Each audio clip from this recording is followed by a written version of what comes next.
Father, go. We're recording. All right. Welcome again, everyone, to another review for the Music Corner. Once again, this is Lehew. I'm Brian. I'm Luke. And we're here today to talk about a much better album than the last one we talked about. Today we're here to talk about Periphery II. This time, it's personal. Well, Jesus. All right. I don't know where to go from there, but... Yeah. Just let it start with a good... Get the audience You're excited for the Dark Knight, aren't you? Yes, I am. But not the point. So, Periphery is a metal band which is slowly rising in the gen metal category, which has been slowly rising up the last couple years, thanks to them and other bands such as Bale and Maya, Born of Osiris, and After the Burial. Some qualifications of this kind of metal is a lot of crazy instrumentals. And by that, I mean a lot of really good guitar work, a lot of solos, and just a lot of creative effort put in from the bands. So, I know I have a much more positive opinion than the last album that we did on this one, but what about you guys? Yeah, definitely a step up from the last album we did. This is their second album, so that's interesting. This is their second album. They got really fancy with the naming. They just stuck a 2 on the end there, and you gotta get your second album. But in all seriousness, Periphery was always like a band that was pretty solid in their genre. They something about them that sticks out, and they created their own type of genre, and they sound a lot different than any other band. Even the ones he listed, they're not as heavy particularly, but they definitely stick out. They really are. They're more of a band that goes for creating atmosphere with their songs, and that's something that on the first album they did very well, and they do it again on this album, is that every song does feel different because they create a different atmosphere for each song, and that's something that they're really good at.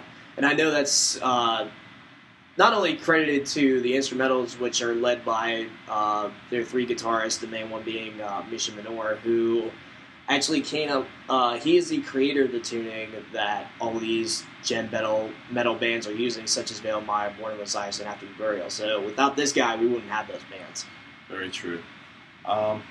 Yeah, I mean, key aspects of Periphery, I think there's like a nice, very like instrumental kind of part, a little guitar, and then it can get right into like a heavy breakdown, and like you hear Spencer screaming, and then his like clean vocals are just as good. And yeah, that's something that I personally wanted to bring up. Spencer Sotelo, after this album, has now solidified himself as one of my favorite metal vocalists, because you're right, his screams are good, and his clean. He has one of the best clean voices, I think, in metal today. Yeah, that goes a long way. No, the notes that this dude hits, even on this album, like on the last album, he hit some pretty high stuff. He hits some even higher on this album with like perfection. And you're just sitting there listening to, like, wondering if you're actually listening to a metal album because of how well it's done. Yeah, if you come in his clean parts, you think it's just whatever, classic rock maybe. Yeah, he puts a lot of vocalists in the rock scene in general today. It's a shame. It's indeed.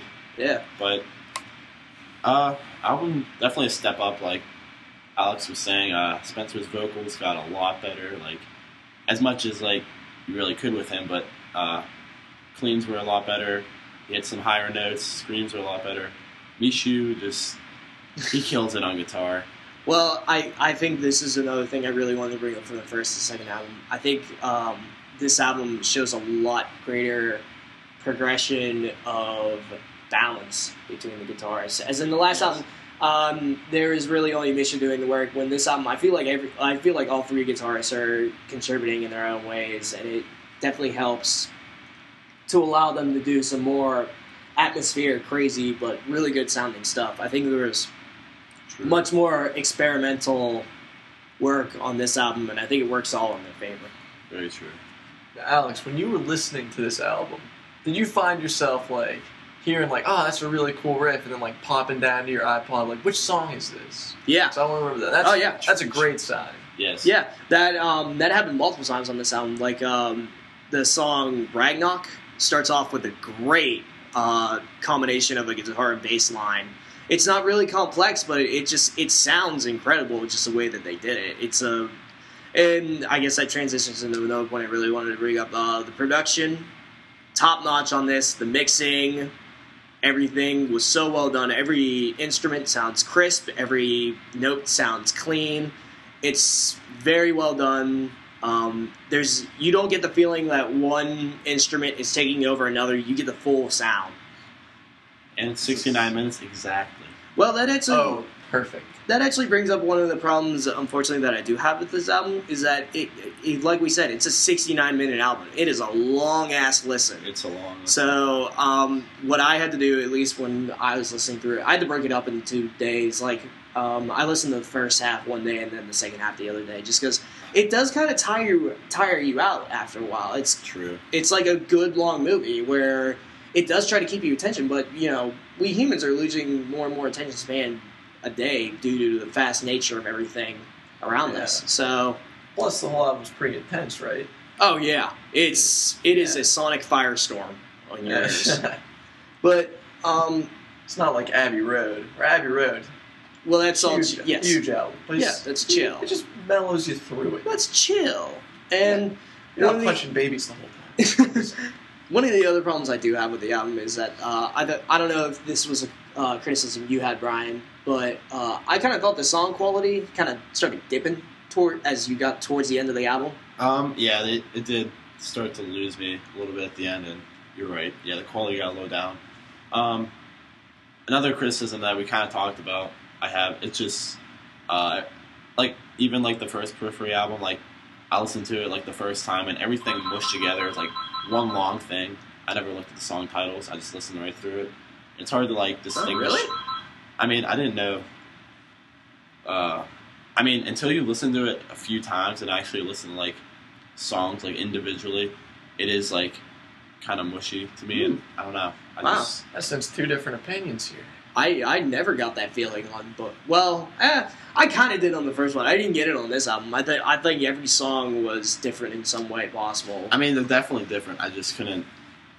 I don't know. I wasn't paying attention too much. I guess I just kind of listened, but I've listened to it, I think 2.5, maybe 3 times fully now. So it definitely is coming together, and I'm enjoying it a lot more. Fair enough. So, well, what would you give it? I would. It's perfect. I would. Full price. I would.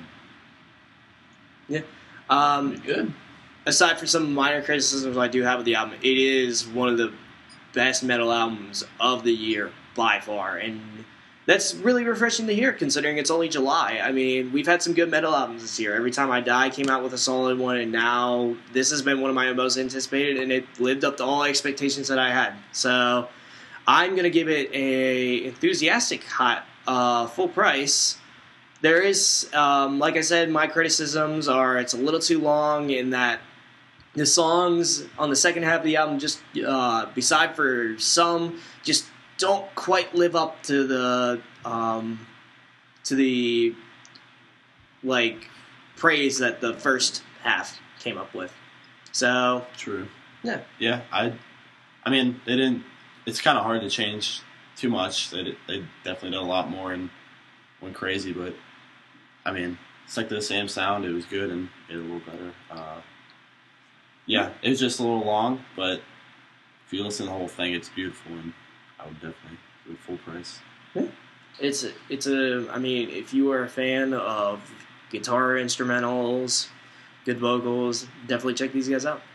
That's all I gotta say. Yep, good. And Luke didn't listen to the album, but I feel like we convinced him to try to want to. It's on my iPod. Let's do it on the ride home. All right. Well, you can expect from us a couple new reviews up in the next 2 weeks. We will have on the docket Flow Rider's new album, Chris Brown's new album, The Word Alive's new album, Frank Ocean's new album, and if I remember, The Early November's new album.